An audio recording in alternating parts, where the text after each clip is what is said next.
सोलापूर बाजार समितीच्या निवडणुकीत भाजप आमदार सचिन कल्याण शेट्टी यांच्या नेतृत्वाखाली दिलीप माने यांच्या विरोधात सर्वपक्षीय आघाडी उभी राहत आहे। या आघाडीला मोठा प्रतिसाद मिळत असून बड्या नेत्यांनी उघडपणे पाठिंबा दर्शवला आहे। सुरेश हसापुरे, राजशेखर शिवदारे, बळीराम काका साठे यासारख्या मातब्बर नेत्यांनी कल्याण शेट्टी यांच्या आघाडीला पाठिंबा दिल्यानं माने गटाची डोकेदुखी वाढली आहे।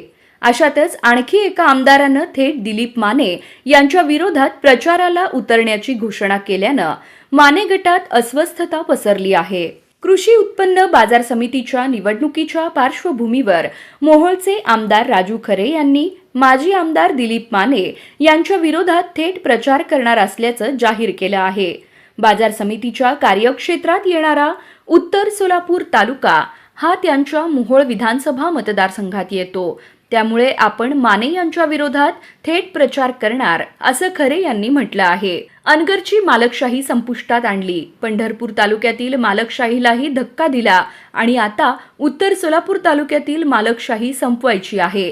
त्यामुळे कृषी उत्पन्न बाजार समितीच्या निवडणुकीच्या निमित्तानं मी माने यांच्या विरोधात प्रचार करणार आहे। आपण चळवळीतील कार्यकर्ते आहोत, प्रस्थापितांविरोधात लढणं हा आपला स्वभाव धर्म आहे असं खरे यांनी ठामपणे म्हटलं आहे।